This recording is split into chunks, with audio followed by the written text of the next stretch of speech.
All right. So last time we met, we introduced and we're talking about conversion factors. Conversion factors. And a conversion factor is a statement that we say equals 1.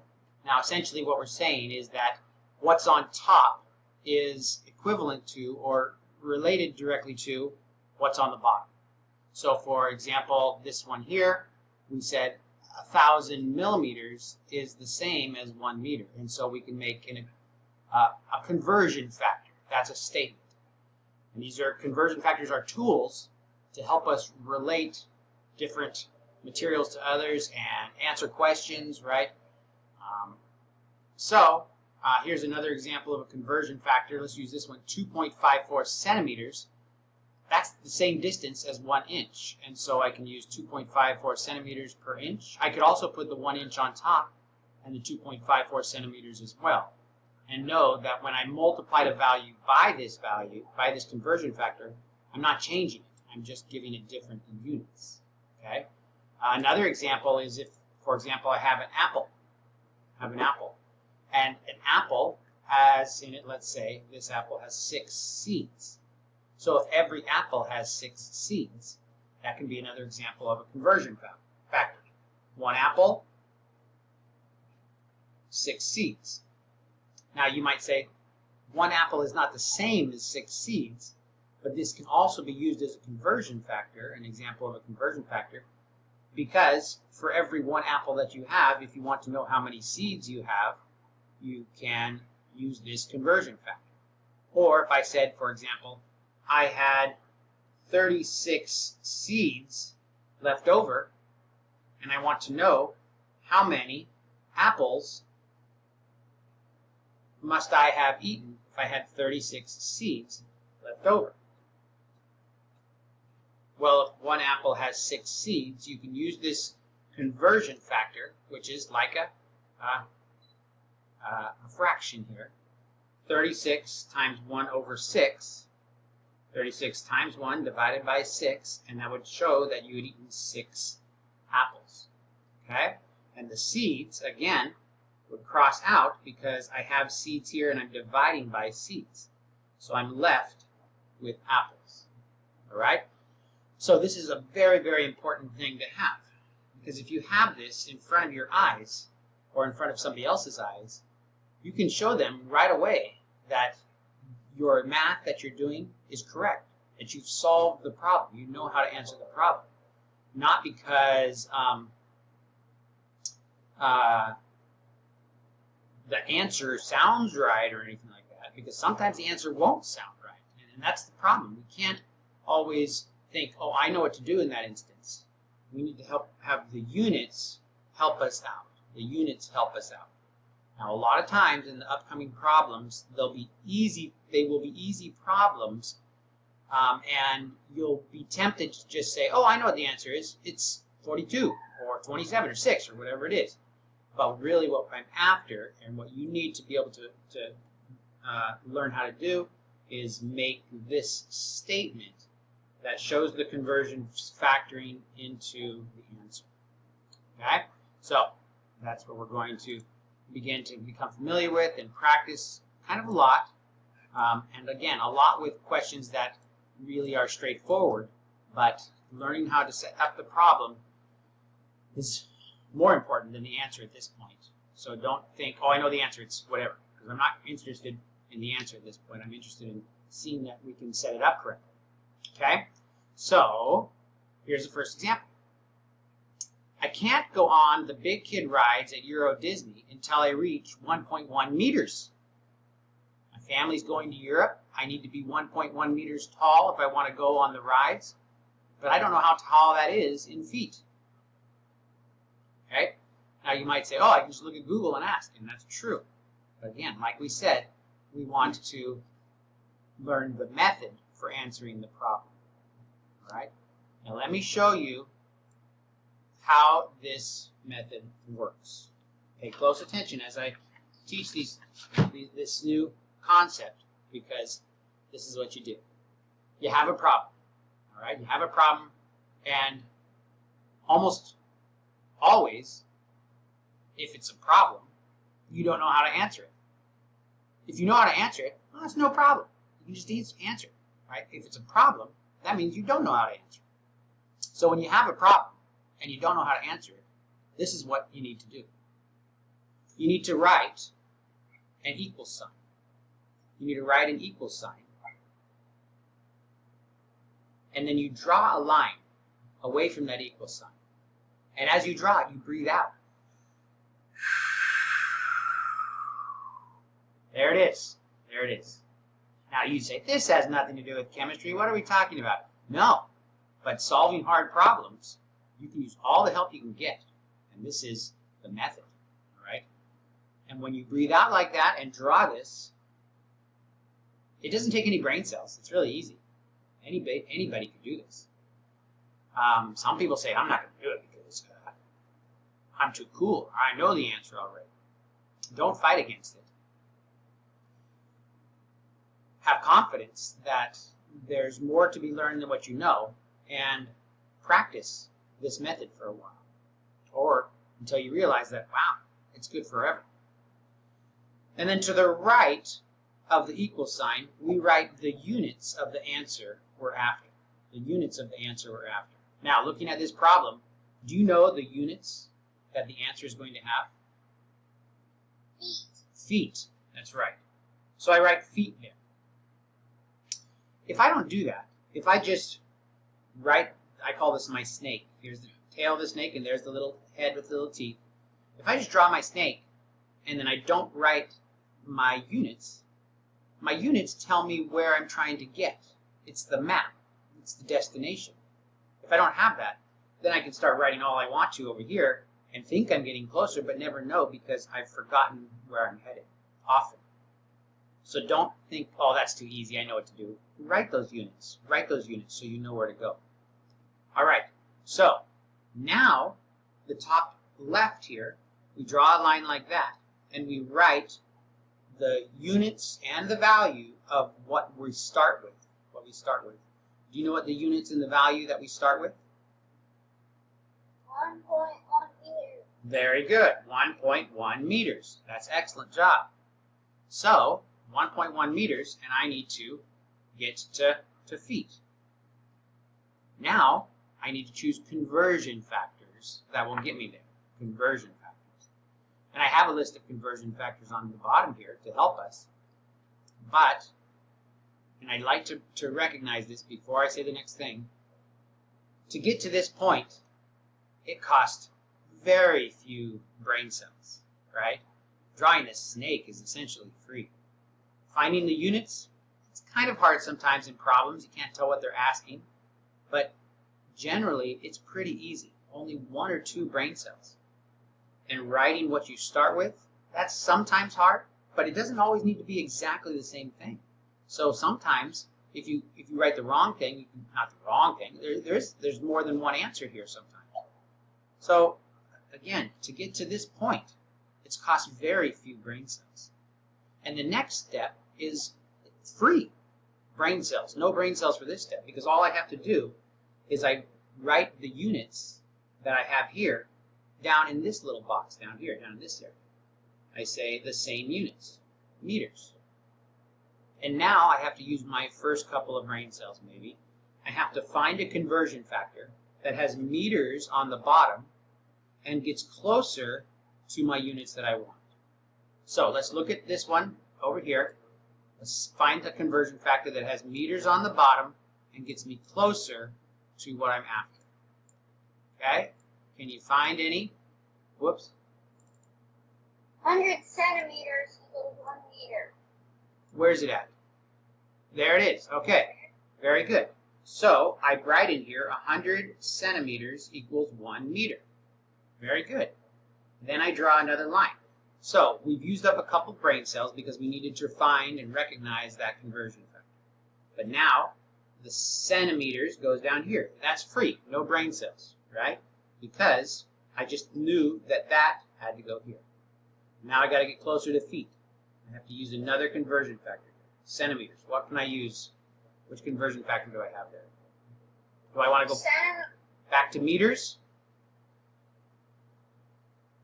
I don't want to go back to meters, huh? Because that's where I started, right? 2.54 centimeters equals 1 inch. Okay, all right, very good. So, do I write 2.54 centimeters like that? No. No, I don't. How do I know I don't do that? Because the centimeters need to be on the bottom, don't they? But that's all right. I did this on purpose because I want to show you something else. Another thing that you have to be ready to do when you're solving problems, remember, if it's not hard and you don't know the answer, then it's not a problem. It's something you already know. You're solving a problem, it means it's valuable. So you can use the time and the paper. You know, paper is important and we don't want to waste it, but it's not feeling wasted when we are learning from it and when we're solving important problems. So what you can do is you can just start over. When I see that I made a mistake, I just rewrite it, and I can even copy it right up above. 1 meter, 100 centimeters. I know where I went wrong. So now I'm going to put down here the 2.54 on the bottom and the 1 inch up there, right? So I copied that information from above. I used a little bit more paper, but not much, but I'm going to solve this problem. Okay, so don't feel concerned about using more paper to solve the problem, because it's really easy. You already have it mostly written down. What's my next step? That doesn't cost any brain cells right here. Right, inch on the bottom. Very good. Inches on the bottom. Now, any conversion factors that might get us closer to feet?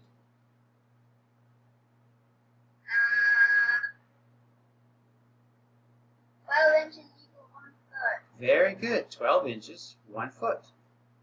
Excellent. And now I'm done, because feet is where I want it to end, and I've got there. Okay? So now in my calculator, I can write, or I can type the values and get the answer. Now this is important to recognize, that it doesn't matter the order that you do the multiplication or the division in. All you have to do is everything that's on top, I push times first, and everything that's on the bottom, I push divide first. So I go 1.1 times 100 times 1 times 1, right? And then I would say all of that divided by 1, divided by 2.54, divided by 12, right?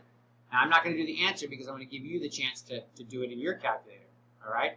Why don't you do it and see if you can get an answer for us?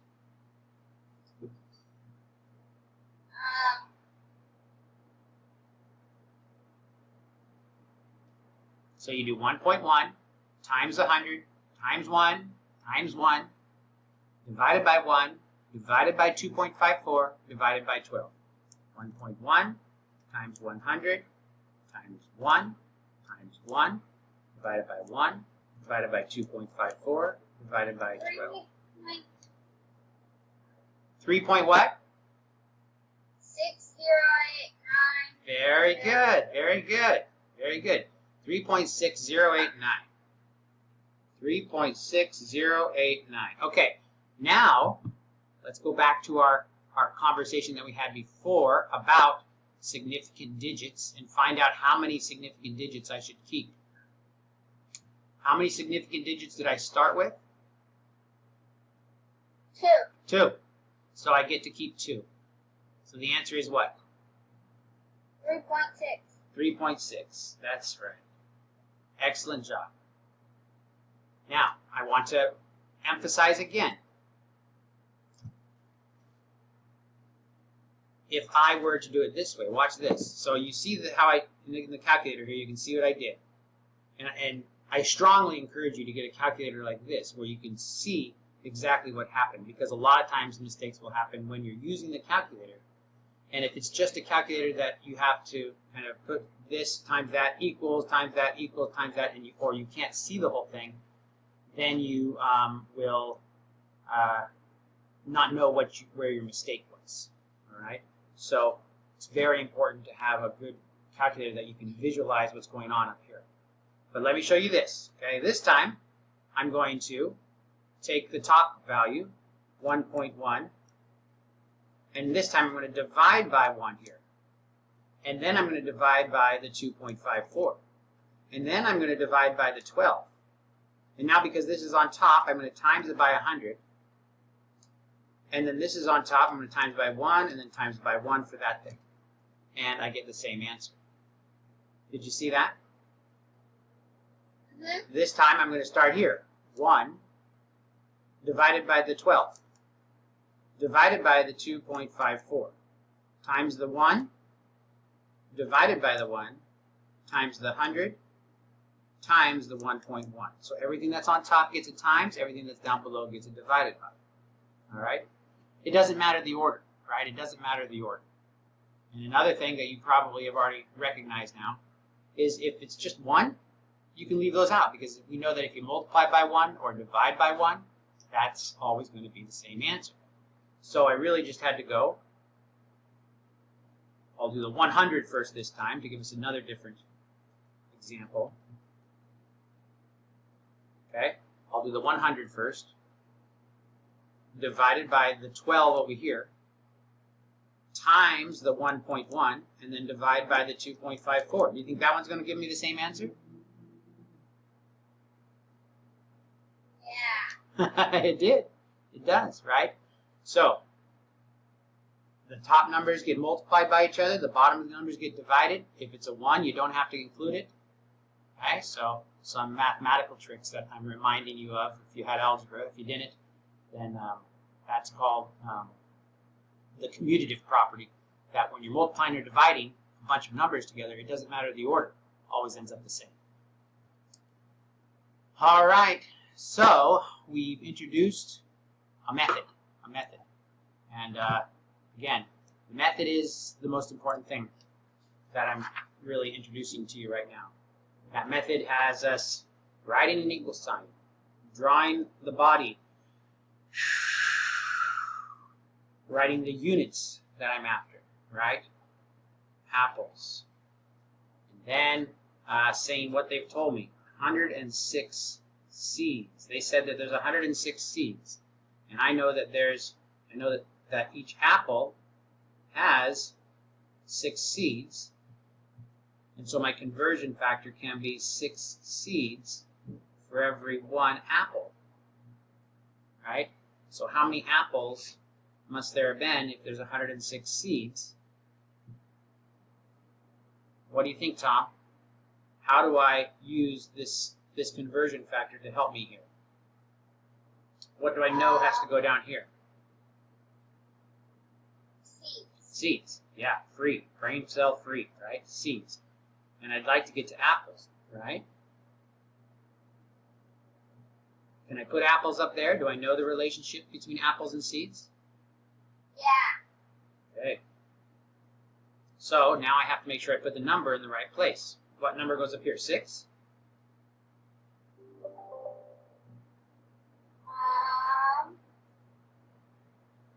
Is it 106 divided by 6?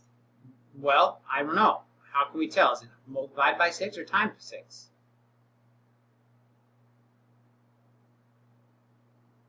Wait, is that 1 seed? 1 seed times... This is the information we know. There's 6 seeds per apple. So then what do I do here? You put a 6 by the apples? Is there 6 apples for every seed? No, 1 apple for every 6 seeds. That's right. So all we have to do is, and that's exactly what you just did. You used your brain to sit and think about it. What is right? It's 1 apple for every 6 seeds. And once we have that, then we know, look, you just have to take the 106 and divide it by the 6 because the seeds cancel out and I'm left in apples, which is what I want. Okay? Very good. And we'll have lots of opportunities to practice. Okay? And now, sometimes people say, well, what's the answer? What's the answer? Well, we got it right there in front of us. We don't need to know the answer, but we'll do it just for fun. So, they ate 17.6 apples. 3 significant figures here, so 17.7 apples, right? Okay, Very good. Let's try some more. This slide here just kind of talks through the method that I just mentioned. Taking the 1.1 and identifying the units and finding the right conversion factors until we get to the units that we want. And then we put it into the calculator. And like we said, be sure that all your conversion factors equal 1. Or in other words, don't flip the 100 and the 1 here, which happens a lot, right? Because we know, oh yeah, there's 100 centimeters per meter, and we just accidentally write it in wrong, right? So it does take, that's where your brain cells are used. Looking at that conversion factor and saying, is that true? Is there really 100 centimeters per meter? Or is it 100 meters per centimeter? And sit and think still for a bit and you'll get it. Is 1 inch 2.54 centimeters, or is it 2.54 inches for every centimeter? Right? It's that kind of thing where we use up our brain cells. All right, so if I know that 2.205 kilograms is equal to a pound, which one of these would be an appropriate conversion factor? Can you use your brain cells up and try to find out which one's a good conversion factor? A. A? Very good. Well, almost. This says 2.205 pounds is 1 kilogram. Right? Okay, so A is actually not quite right. What's wrong with A?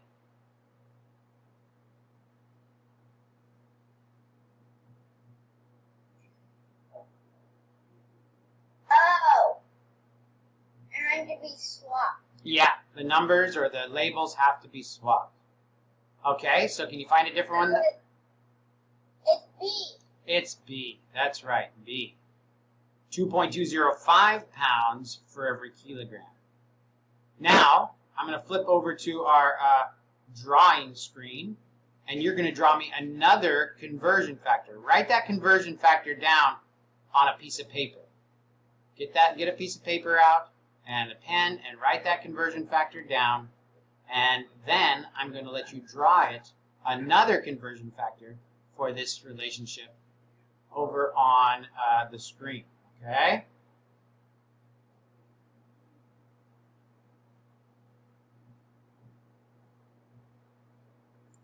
Did you write it down yet?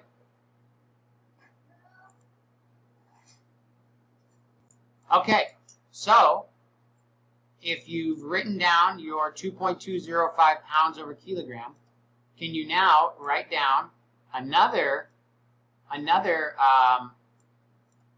conversion factor with that information? Another one that could be an answer. Can you write it down there on the board?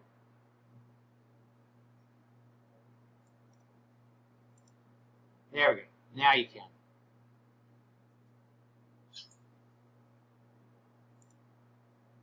Wait, write another conversion? Yeah. So this is, I'll write down the one that you already have. You already have wait, what's going on here? Oh, here we go. 2.205 pounds, and remember we always have to have the unit. This is the one you already have, 1 for every 1 kilogram. What's another one that you can write? Which is equal to it? Yes, equal through it using the relationship here. But there's another one that you can write. 1 kilogram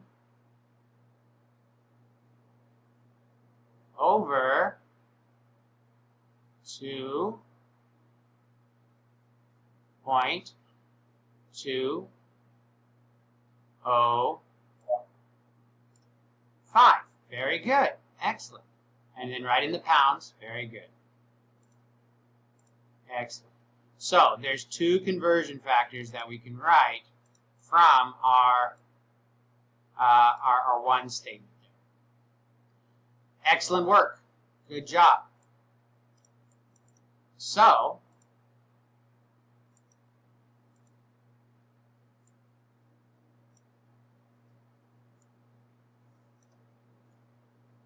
moving on now.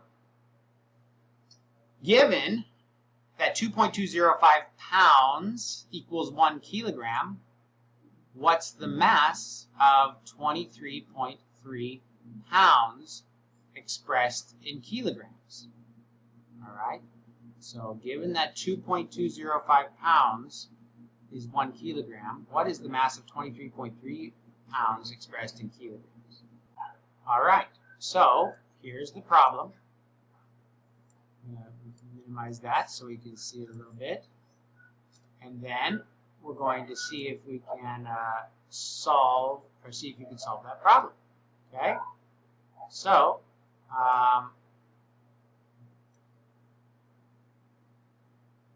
why don't you use the whiteboard area there to the left and see if you can, what you would have to do to solve that problem.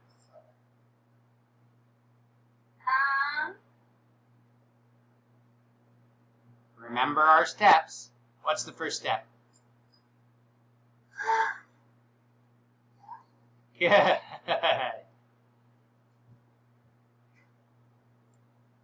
Very good. An equal sign.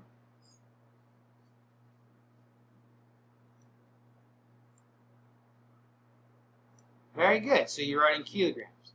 Now, it looks like to me we already have some problems. What do you think the problems are?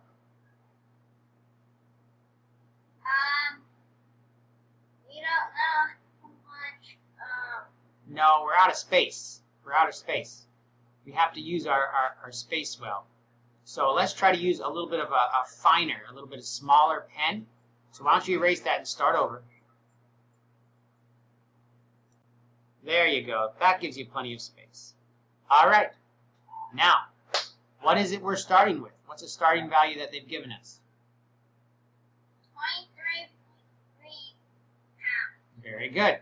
Can you write that in there nice and small and tight on the side? Very good. 23.3 pounds.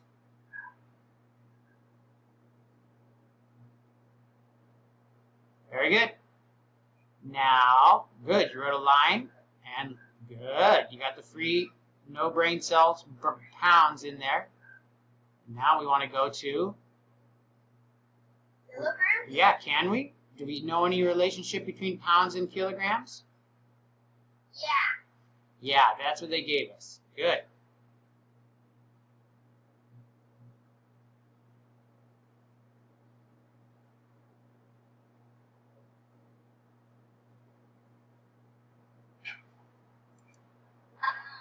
This one's 1. This one's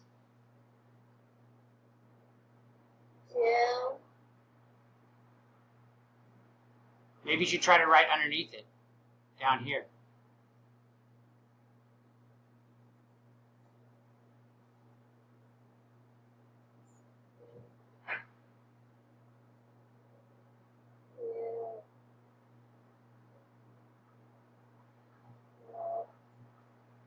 Very good. So, what do we have to do in our calculator then? 23.3 divided by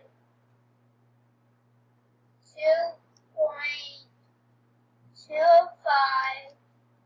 times 1. Okay, very good. I'm going to leave out the times 1 because I know that when I multiply by 1, it doesn't change anything. Very good. Okay, so then, what's our answer?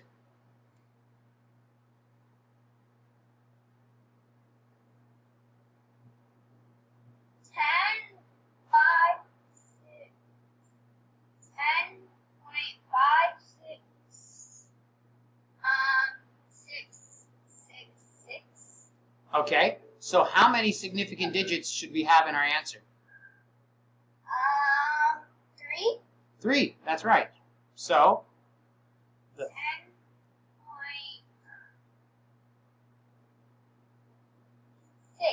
10.6. That's right.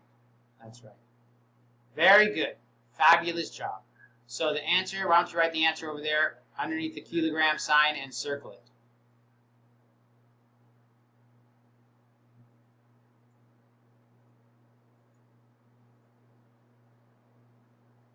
Very good. 10.6 kilograms. Fabulous job. So you're getting familiar with how to answer these conversion problems, right? Okay, good. So next class we'll work more on this type of thing and introduce some more concepts as well. Good job today.